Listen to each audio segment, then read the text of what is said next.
नमस्कार, आप देख रहे हैं दक्षिण पंथ और मैं हूं राजन झा। ध्रुव राठी ने एक और वीडियो बनाया है। पूरा अवामी गैंग इसके प्रचार में लगा है कि प्रधानमंत्री नरेंद्र मोदी ने व्हाट्सएप के जरिए लोगों का ब्रेन वॉश कर दिया है। दोस्तों, इसके पहले भी कई बार मैंने ध्रुव राठी के झूठे प्रोपेगेंडा का पर्दाफाश किया है। यूट्यूब से लेकर ट्विटर तक लोगों ने ध्रुव राठी को टैग कर करके पूछा, लेकिन एक भी स्पष्टीकरण नहीं आया। ना आएगा, क्योंकि उसके झूठ के धागे खुल चुके हैं। यह साफ हो चुका है कि चुनाव से ठीक पहले मोदी को डिक्टेटर बनाकर डाला गया वीडियो हो, या झूठे इलेक्टोरल बॉन्ड स्कैम के नाम पर बनाया गया वीडियो हो, या अन्य वीडियो, व्यूज तो उसे खूब मिले, लेकिन लोगों ने उस पर यकीन करके भाजपा के खिलाफ वोटिंग नहीं की और न करने को तैयार है। इससे बौखलाए ध्रुव राठी ने लोगों को ही भला बुरा कहना शुरू कर दिया। उसने पहले तो कहा कि लोगों का ब्रेन वॉश कर दिया गया, अर्थात लोग बीजेपी को अपने मन से समर्थन नहीं दे रहे, बल्कि ब्रेन वॉश किए जाने के कारण ऐसा हो रहा है। फिर वह लोगों को समझाकर कांग्रेस को वोट दिलाने की बात करता है। यह खुलकर सामने आ चुका है कि उसका इंटेंशन कांग्रेस को फायदा पहुंचाना है। इसके लिए वह 2-4 लोगों की बाइटें सुनाकर यह साबित करना चाहता है कि देखो जनता कितनी बड़ी मूर्ख है, जबकि उसी इंटरनेट पर मोदी के कामों की चर्चा करने वाले लोगों की भरमार है। मेरे ही एक ग्राउंड रिपोर्ट में लोगों ने एक एक बारीकी गिनवाई और कहा कि इस कारण हम मोदी को वोट करते हैं, लेकिन वह इसे नहीं दिखेगा, क्योंकि एजेंडा जो सेट करना है, देश के लोगों को पता है मोदी है तो देश में धमाके नहीं होते।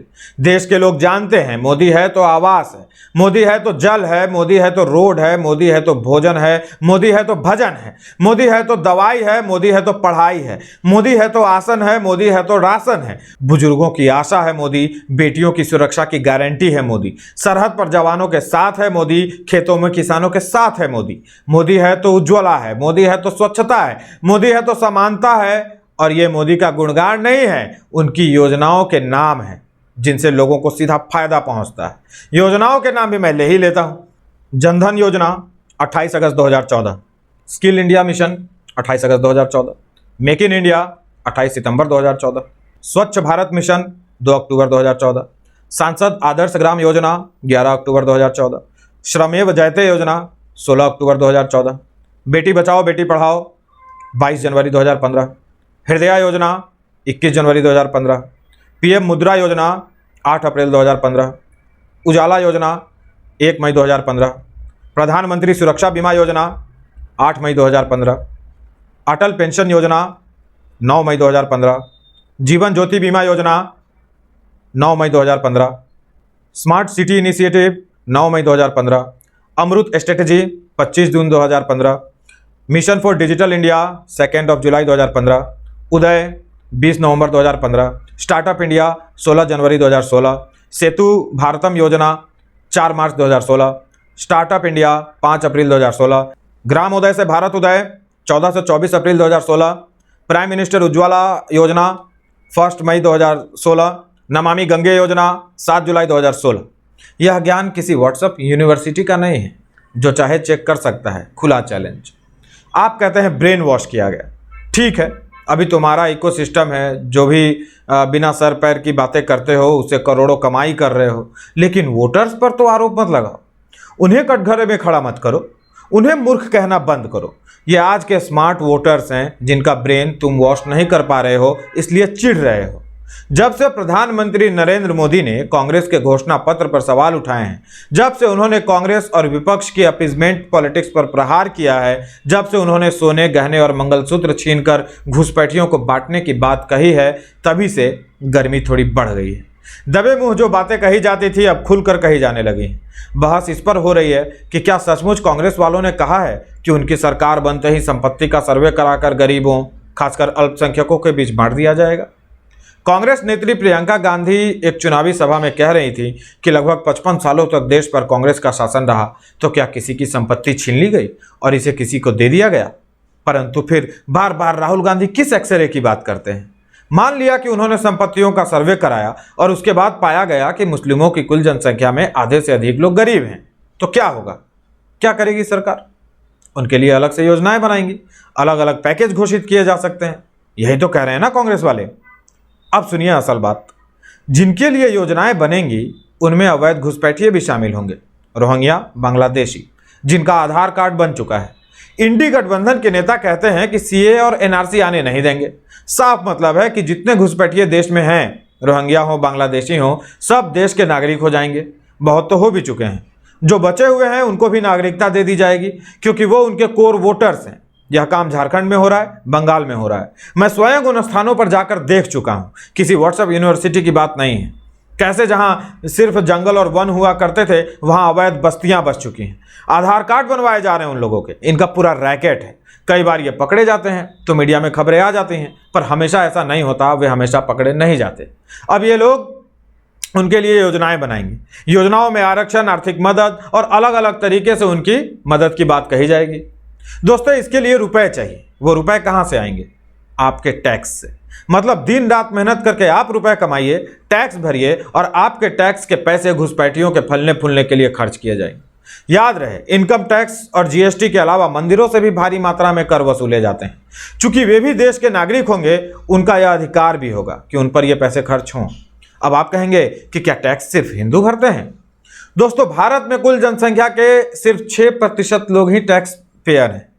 इनमें 5.5% लोगों पर शून्य टैक्स है, आईटी रिटर्न कर देते। 2020-21 में आखिरी बार सार्वजनिक हुए आंकड़ों के अनुसार देश की कुल 132 करोड़ की आबादी में 8 करोड़ 22 लाख ही टैक्स पेयर थे। इनमें 7.5 करोड़ शून्य टैक्स के दायरे में थे। देश की जनसंख्या के आधार पर अनुमान लगाएंगे तो मुस्लिम करदाताओं की संख्या उंगलियों पर गिन सकते हैं आप। मतलब साफ है, कहने को तो यह कहा जा रहा है कि बंटवारा समान होगा, लेकिन खेल यह है कि क्या उगाही समान होगी। यदि टैक्स की उगाही समान नहीं होगी तो बंटवारा समान कैसे होगा?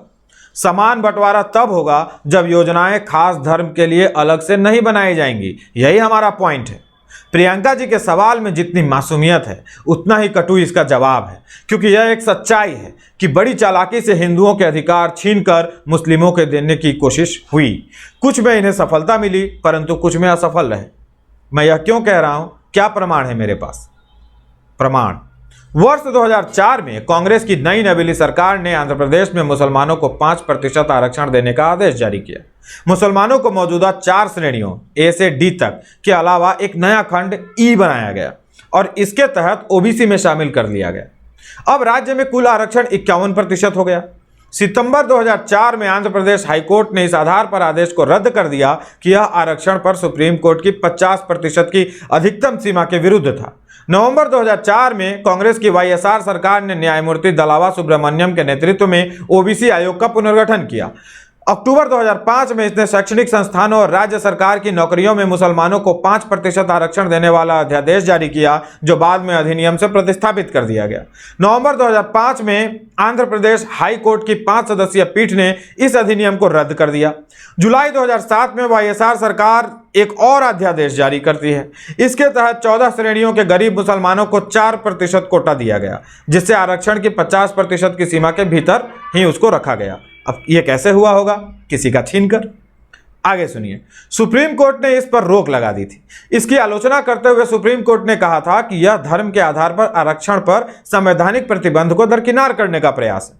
छोड़िए 2007 की बात, आज क्या हो रहा है? कर्नाटक की कांग्रेस सरकार ने सभी मुस्लिमों को पिछड़ा वर्ग में शामिल कर दिया है ताकि आरक्षण का लाभ उन्हें प्राप्त हो सके। एनसीबीसी यानी national commission for backward class ने इस पर चिंता जताई है।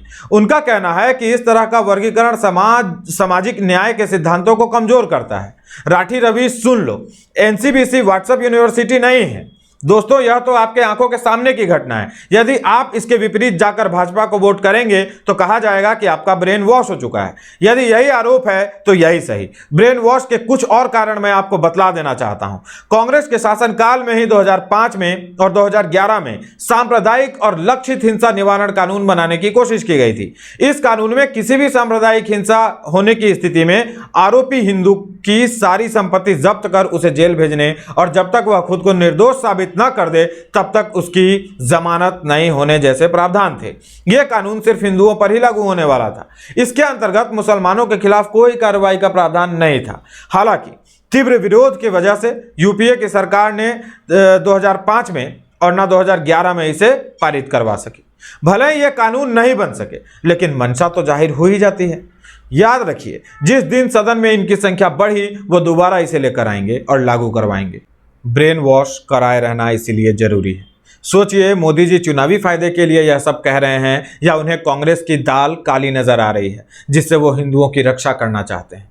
सोचिए दोस्तों, इस देश में समानता के नाम पर पहले भी कई प्रयोग हुए जो असफल रहे, उस पर बात करना भी जरूरी है। दक्षिण पंथ के पिछले वीडियो में मैंने आपको बतलाया था कि राहुल गांधी बार बार वेल्थ सर्वे और देश के लोगों के बीच संपत्ति के समान बंटवारे की वकालत कर रहे हैं। यह बात सुनने में तो अच्छी लग रही होगी, पर इससे सिर्फ देश के बहुसंख्यक हिंदू ही नहीं, देश की अर्थव्यवस्था भी तहस नहस हो सकती है।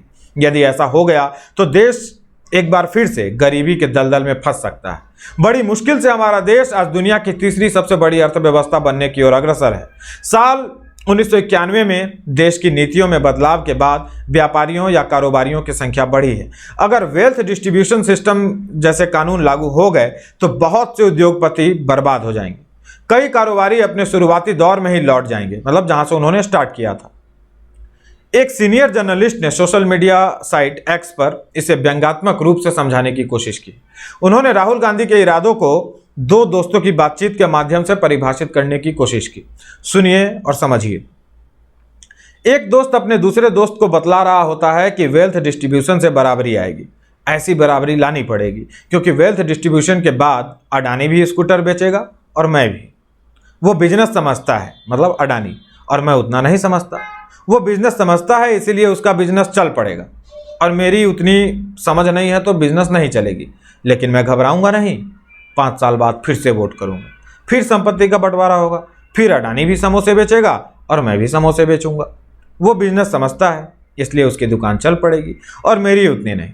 लेकिन मैं घबराऊंगा नहीं, 5 साल बाद फिर से वोट दूंगा, फिर बंटवारा होगा, फिर अडानी भी भीख मांगेगा और मैं भी भीख मांगूंगा। अडानी को भीख मांगते देखकर कितना मजा आएगा, फुल मजा। क्या आपको पता है बिहार में मेहनती किसानों, अच्छी मिट्टी और वातावरण के बाद भी खेती क्यों पिछड़ गई? खेती के रीडिस्ट्रीब्यूशन यानी सीलिंग एक्ट का ही नतीजा हुआ कि बिहार में खेती बर्बाद हो गई। सभी बड़ी जोत वाले किसान अपनी भूमि अपने नौकर चाकर और रिश्तेदारों के नाम पर करने का गोलमाल करते रहे। सैकड़ों बीघे खेत सालों से परती पड़े रहे। बहुत से लोगों ने अपनी जमीन बटाईदारों को देनी छोड़ दी। उनको डर था कि खेत बटाईदारों के नाम हो जाएगा। खेत परती छोड़े रहे, क्योंकि खेती होती तो लगान देना होता, लगान देना होता तो फिर खेत बचाना मुश्किल हो जाता। इस चक्कर में न खेती हुई और न सही तरीके से डिस्ट्रीब्यूशन ही हो सका। जिन्हें थोड़ा बहुत खेत मिला उन्हें न खेती करने का ज्ञान था और न ही उनके पास इतना पैसा था कि वो खेती कर सके। कुछ दिनों में वे लोग उस खेत से भी हाथ धो बैठे। जिन राज्यों में सीलिंग एक्ट लागू न हो सका वहां खेती खूब फली फूली। वहां के किसान आज देश में सबसे अधिक समृद्ध हैं। संपत्ति के समान बंटवारे का विचार मूर्खता के सिवा और कुछ नहीं है। वीडियो के दूसरे भाग में आपको देश में हुए एक बहुत बड़े फ्रॉड के बारे में बतलाते हैं। आपने वक्फ बोर्ड का नाम तो सुना ही होगा। वक्फ बोर्ड एक ऐसी संस्था है जो अल्लाह के नाम पर ज़कात यानी दान में दी गई संपत्ति का रख रखाव करता है। इस्लाम के मानने वाले जब अपनी किसी चल या अचल संपत्ति को ज़कात के रूप में दे देते हैं तो वो संपत्ति वक्फ कहलाती है। वक्फ अल्लाह की संपत्ति मानी जाती है और उसकी देखरेख वक्फ बोर्ड करता है। यह संस्थान उस संपत्ति से जुड़े सारे कानूनी काम को संभालती है, जैसे उसे बेचना, खरीदना, किराए पर देना आदि। आप सोच रहे होंगे कि अचानक वक्फ की बात अभी क्यों करने लगा मैं? दोस्तों, क्योंकि बात संपत्तियों की हो रही है तो आपको एक तथ्य बतलाता हूँ। इसे आप चेक कर सकते हैं, व्हाट्सएप यूनिवर्सिटी का नहीं, वास्तविक यूनिवर्सिटी का है। तथ्य यह है कि रेलवे और सेना के बाद देश में सबसे ज़्यादा ज़मीन वक्फ बोर्ड के पास है। नहीं, मैं पाकिस्तान, बांग्लादेश और सऊदी अरब की बात नहीं कर रहा। मैं हिंदू बहुसंख्यक देश भारत की बात कर रहा हूँ। क्या कांग्रेस वक्फ की संपत्ति भी बांटने का दावा करेगी? जवाब है नहीं। अल्पसंख्यक मंत्रालय के अनुसार वक्फ बोर्ड के पास पूरे देश में 8,65,646 संपत्तियां पंजीकृत हैं। इनमें से 80,000 से ज़्यादा संपत्ति वक्फ के पास केवल बंगाल में है। आप सोच रहे होंगे यह कैसे हो गया? वक्फ के पास इतनी ज़मीन कैसे हो गई? यह जानने के लिए आपको चलना होगा 1960 के दशक में। 1954 में जवाहरलाल नेहरू सरकार ने वक्फ अधिनियम पारित किया था, जिसके बाद वक्फ का केंद्रीकरण हुआ। अधिनियम के तहत सरकार ने 1964 में एक केंद्रीय वक्फ परिषद की स्थापना की थी, लेकिन सबसे ज़्यादा अनुचित अधिकार वक्फ बोर्ड को 1995 में मिला। 1995 में हर राज्य और केंद्र शासित प्रदेश का अपना वक्फ बोर्ड है। बात है दिसंबर 2023 की। बीजेपी सांसद हरनाथ सिंह ने वक्फ बोर्ड अधिनियम 1995 को खत्म करने के लिए एक निजी विधेयक लोकसभा में पेश किया। हरनाथ सिंह ने विधेयक पेश करते हुए वक्फ बोर्ड को दिए गए अनुचित ताकत का जिक्र किया। उन्होंने कहा कि वक्फ बोर्ड की ताकत यह है कि इस बोर्ड के मेंबर, सर्वेयर या कार्याधिकारी किसी भी संपत्ति को बोल देंगे कि यह संपत्ति वक्फ की है, तो बोर्ड को यह साबित करने की जरूरत नहीं होगी कि उसकी वो संपत्ति है या नहीं, बल्कि जिस शख्स के पास वो मौजूद है वो सिद्ध करे कि यह संपत्ति उसकी है। इस एक्ट में यह प्रावधान है कि वक्फ बोर्ड के इस फैसले को किसी भी अदालत में चुनौती नहीं दी जा सकती, चाहे उच्च न्यायालय हो या उच्चतम न्यायालय। अब आपको एक किस्सा और सुनाता हूँ, व्हाट्सएप यूनिवर्सिटी का नहीं है, रियल है। कहानी है तमिलनाडु के त्रिची जिले के तिरुचेंथुरई गांव की। गांव में राजगोपाल नाम के एक व्यक्ति हैं जो अपनी 1 एकड़ जमीन बेचने के लिए रजिस्ट्रार दफ्तर में पहुंचे, और ये बात है सितंबर 2022 की। तो राजगोपाल जब रजिस्ट्रार ऑफिस पहुंचे तो उन्हें पता चला कि जिस ज़मीन को बेचने के बारे में वो सोच रहे हैं वो उनकी नहीं, वक्फ बोर्ड की हो चुकी है, और अब उसका मालिक तमिलनाडु वक्फ बोर्ड है। राजगोपाल के पैरों तले ज़मीन खिसक गई। बात बढ़ी तो रजिस्ट्रार दफ्तर से पता चला कि तमिलनाडु वक्फ बोर्ड ने राजगोपाल की ज़मीन समेत पूरे गांव की ज़मीन पर अपना दावा ठोक दिया है, जिसमें उस गांव में बना करीब 1500 साल पुराना मंदिर भी आता है। मंदिर 1500 साल पुराना था, यानी तब जब इस्लाम भी नहीं था, पर संपत्ति उनकी हो गई। आप सोच रहे होंगे कि ऐसा कैसे हो सकता है, ऐसा तो हो ही नहीं सकता, आप व्हाट्सएप यूनिवर्सिटी वाली बात बतला रहे हैं। लेकिन जब हमने ये खबर सुनी तो हमें भी यकीन नहीं हुआ। फिर हमने गूगल पर हिंदी व अंग्रेजी के अलग अलग वेबसाइट पर इसे कंफर्म किया। फिर जो सच्चाई सामने आई वो तमिलनाडु वक्फ बोर्ड की अवैध कब्जा नीति का जीता जागता सबूत निकला। राजगोपाल अपनी बेटी की शादी के लिए ज़मीन बेचना चाहते थे, लेकिन शादी रुक गई। आगे क्या हुआ नहीं पता, पर रिपोर्ट्स में है कि वे उस वक्त आत्महत्या करने की सोच रहे थे। राजगोपाल की ज़मीन ही नहीं, तिरुचेंथुरई गांव के सारे खेत खलिहान, गांव की ज़मीनें, मकान सब तमिलनाडु वक्फ बोर्ड ने कब्जा कर लिया। इस गांव में 95% आबादी हिंदुओं की है। वर्ष 1985 में 22 मुस्लिम परिवार यहां आकर के बस गए कहीं से। पूरा गांव हिंदू बहुल, लेकिन संपत्तियां, घर बार सब हो गई वक्फ की। गांव वालों को ही नोटिस भेजा जाने लगा कि गांव की सारी संपत्ति तमिलनाडु वक्फ बोर्ड के अधीन हो गई है। वक्फ बोर्ड की अनुमति के बगैर कोई संपत्ति ना खरीदी जा सकती है और ना बेची जा सकती है। सवाल यह है कि एक हिंदू बहुल गांव को वक्फ बोर्ड अपनी प्रॉपर्टी कैसे घोषित कर सकता है? आखिर कौन से कानून में वक्फ बोर्ड को इस मनमानी की इजाजत मिली है? इसका जवाब हम आपको दे चुके हैं। 1995 में वक्फ को यह अधिकार दिया गया कि वो किसी भी संपत्ति को अपना बतला सकता है। आपको साबित करना होगा कि यह संपत्ति आपकी है। नहीं साबित कर सके तो संपत्ति वक्फ की हो जाएगी। यह सिर्फ एक गांव का मामला नहीं है जिस पर तमिलनाडु वक्फ बोर्ड ने अपना मालिकाना हक घोषित कर दिया है, बल्कि अकेले त्रिची जिले में कम से कम 6 ऐसे गांव हैं जिन्हें वक्फ बोर्ड ने अपनी संपत्ति घोषित कर दी।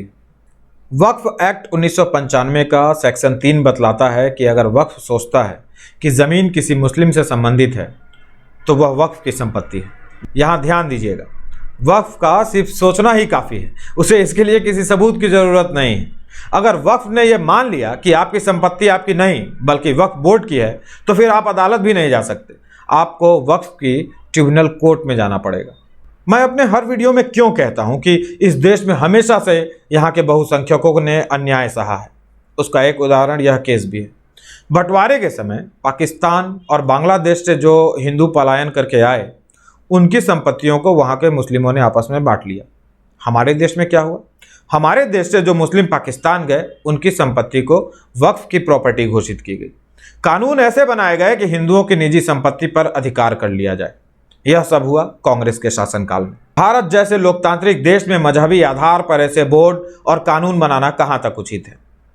आपने वो उदाहरण देखा कि कैसे एक पूरे गांव पर वक्फ ने अपना अधिकार बतला दिया, जबकि लोग उस पर वहाँ सालों से रह रहे हैं और ज़मीन पर मंदिर भी है। दोस्तों, यह भेदभाव नहीं है तो क्या है कि किसी भी अन्य धर्म की संपत्ति से जुड़े मामलों पर सिविल कोर्ट में सुनवाई कर लेता है, कर सकते हैं, लेकिन अगर किसी वक्फ की संपत्ति का विवाद है तो वो केवल ट्रिब्यूनल कोर्ट में सुनी जाएगी। दोस्तों, आपको जानकर हैरानी होगी कि वक्फ का कॉन्सेप्ट कई इस्लामी देशों में नहीं है, फिर चाहे वो तुर्की हो, लीबिया हो, सीरिया हो, इराक हो। लेकिन भारत में मुस्लिम तुष्टीकरण के चलते आज हालात ऐसे हैं कि इन्हें देश में तीसरा सबसे बड़ा जमींदार बना दिया गया। इनके पास अकूत संपत्ति है, यह भेदभाव नहीं है तो क्या है? यह संपत्ति हड़पने की साजिश नहीं है तो क्या है? क्या इसका जवाब है किसी के पास? पूछिए सबको टैग कर करके। आज के लिए इतना ही, मिलेंगे एक और अन्य वीडियो के साथ। वीडियो पसंद आ रहा हो तो लाइक कीजिए, शेयर और सब्सक्राइब तो करिए ही, और इस QR कोड को भी स्कैन कर सकते हैं आप अगर हमारी सहायता करना चाहते हैं। अंत तक जुड़े रहने के लिए आप सबका बहुत बहुत आभार, धन्यवाद।